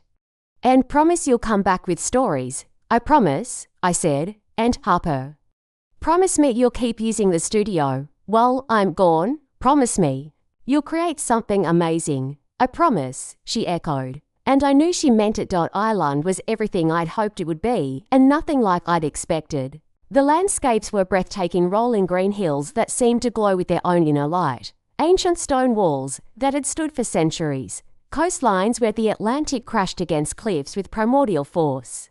But it was the people who surprised me most. Warm, funny, endlessly curious about this American woman traveling alone, eager to share stories and directions and recommendations for places I absolutely had to see. I stayed longer than planned, extending my trip twice because I couldn't bear to leave. For the first time in my adult life, I had nowhere I needed to be, no one depending on my presence or care. The freedom was intoxicating and occasionally terrifying. Some mornings I woke up in my rental cottage and had to remind myself that I could do anything I wanted with the day ahead. I visited the village where my grandmother had been born, now mostly empty except for a few elderly residents who remembered hearing stories about the Kellys who'd emigrated to America in the 1920s. I walked the same roads my ancestors had walked, touched the stones of the church where they'd been baptized, and felt connected to something larger than my own small story. But mostly, I just lived. I read books in pub gardens, took long walks along country lanes, and struck up conversations with strangers who became temporary friends. I wrote postcards to Harper and Marcia, and one carefully worded card to Evan that I never sent. Some conversations were better left unfinished. When I finally returned to Vermont in late August, I felt like a different person, not transformed. Exactly, but expanded, like a house that had been built with good bones, but had finally been furnished to its full potential. Harper met me at the airport again, bouncing on her toes with excitement. "You look amazing," she said as we walked to her car. "Tan and relaxed and like you've got secrets." "I do have secrets," I said. "I have 3 weeks worth of secrets, and I can't wait to share them all." The drive home to Lake Esme was full of chatter, Harper updating me on her summer projects, me trying to capture the essence of my Irish adventure in words that felt adequate to the experience. But when we pulled into my driveway and I saw my house again, nestled among the trees with the lake sparkling beyond, I felt a deep sense of homecoming that surprised me. This was still where I belonged, at least for now. This house that had sheltered me through every stage of my adult life was still my sanctuary, my base camp for whatever adventures lay ahead. Ireland had been wonderful, but this was home. "Harper," I said as we carried my luggage up the porch steps, "I have something to tell you." "Something important." She set down my suitcase and looked at me with sudden concern. "Are you okay? Did something happen while you were away?" "Nothing happened," I said, "but I've made a decision about something I've been thinking about for months." "Come inside and sit down." We settled in my living room, where the afternoon light slanted through windows that I'd left open to air out the house during my absence. Everything looked exactly as I'd left it. But somehow it all felt different now, less like a museum of my past and more like the foundation for my future. I'm going to tell you something that might sound strange, I began, but I need you to let me finish before you say anything. Harper nodded, her green eyes serious and attentive. I've changed my will. When I die, hopefully many years from now, this house and everything I own will go to you instead of to my son. The words hung in the air between us. Harper's mouth opened, closed, opened again. Her face cycled through confusion, disbelief, and something that might have been panic. I don't understand, she said, finally. You showed me kindness when I needed it most. You've become a true friend to someone who thought she was too old to make new friends. You've reminded me that generosity and compassion still exist in the world, and you've helped me remember who I am when I'm not defined by someone else's needs. But Sylvia, I mean, this is your son we're talking about. Your family, you are my family, I said simply. Family isn't just about blood. It's about who shows up, who cares, who treats you with love and respect. You've done all of that without expecting anything in return. She stood up abruptly, pacing to the window and back. This is too much. I don't know what to say. I didn't become your friend because I wanted anything from you. I know that. That's exactly why I want to do this, she turned. To face me, tears bright in her eyes. What about your son? What about Evan? Evan made his choice, I said. He told me I was worthless, and he spent months trying to force me to leave him money I earned and saved. He's shown me very clearly that he values my resources more than my company. That's not someone I want to reward with my life's work. But if you give this to me, what happens to your relationship with him? Our relationship ended the day he called me worthless. This decision didn't break anything that wasn't already broken. Harper sank back into her chair, overwhelmed by the magnitude of what I was telling her. I could see her trying to process it, to understand the implications for both of us. Harper, I said gently, I'm not asking you to do anything with this information right now. I'm not dying tomorrow, and I hope I have many more years to enjoy this house and your friendship. I just wanted you to know because it affects how I think about the future, and I want you to be part of that thinking. What do you mean? I mean that when I renovated the basement into a studio, I wasn't just being nice to a friend, I was investing in the future artist-in-residence of this property. When I encourage you to take risks with your art, it's because I want to see what you can accomplish when you're not worried about paying rent. She was quiet for a long time, staring out at the lake where the late afternoon light was turning the water to liquid gold. Can I ask you something? She said finally. Anything? Are you doing this because you're lonely? Because you want to ensure someone will take care of you as you get older? The question was asked with such delicate concern that I couldn't be offended by its directness. She was trying to understand my motivations, to make sure this gift wouldn't come with obligations that would transform our friendship into something transactional. No, I said. I'm doing this because I've spent 33 years pouring my love and resources into someone who didn't value either one. Now, I want to invest in someone who might use what I give them to create something beautiful and meaningful. I want my legacy to be about possibility rather than resentment. And you don't want anything from me in return. I want you to be happy. I want you to make art that matters to you. I want you to take chances and follow your dreams and become whoever you're meant to be. That's all. She wiped her eyes with the back of her hand, and when she looked at me again, her expression had shifted from panic to something approaching wonder. I don't know what I did to deserve this kind of generosity, she said. You were kind to a stranger, I said. You saw someone in pain and responded with compassion. You've treated me like a person worth knowing rather than an obligation to manage. In my experience, that's extraordinary enough to deserve extraordinary things in return. We talked until well past dark, Harper asking careful questions about my relationship with Evan, about my certainty regarding this decision, about the practicalities of inheriting property and savings and the accumulated possessions of a lifetime. I answered as honestly as I could, trying to help her understand that this wasn't an impulsive gesture born of hurt feelings, but a thoughtful choice based on my own values and priorities. The only thing I ask, I said as we prepared to call it a night, is that you not let this change our friendship. I don't want you to feel like you owe me anything, or like you have to be grateful in some performative way. I want us to continue being exactly what we've been to women who enjoy each other's company and support each other's dreams. I don't think I can promise that nothing will change, Harper said honestly. This is huge, severe, life-changing. Huge, but I can promise that I'll try not to let it make things weird between us. Fair enough, I said. After she left, I sat on my porch in the darkness, listening to the gentle lap of water against the shore and feeling more at peace than I had in years. I told Harper the truth. This decision wasn't about loneliness or fear of aging or a desire to purchase loyalty. It was about using whatever power I had to tip the scales toward kindness, toward dreams, toward the belief that art and beauty and human connection mattered more than blood ties or conventional expectations. Some people would think I was crazy, giving away my son's inheritance to a young woman I'd known for less than a year. But those people had never experienced the particular heartbreak of loving someone who saw that love as weakness, of sacrificing everything only to be told you were worthless when your usefulness expired.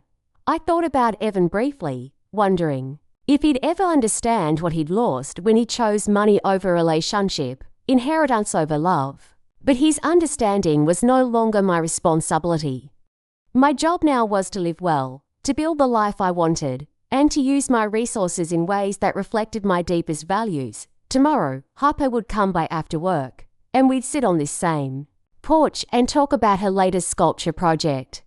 We'd share dinner and conversation, and the comfortable silences of people who genuinely enjoyed each other's company. She might ask more questions about the inheritance, or she might need time to process what I'd told her. Either way was fine with me. I had time to explore this new friendship, time to pursue my own deferred dreams, time to discover who I was when I wasn't defined by disappointment or duty. For the first time in decades, the future felt full of possibility rather than obligation. The loons called across the lake, their voices haunting and beautiful in the darkness. I'd always loved that sound, but tonight it seemed like a promise, a reminder that some things endured, that beauty persisted, that there was always another dawn waiting beyond the night. I was 75 years old, and my real life was just beginning. Up next we have 2 more incredible stories that are waiting for you. Just click the image you want to watch, and it will take you there. If you enjoyed this video, make sure to subscribe. It would mean a lot.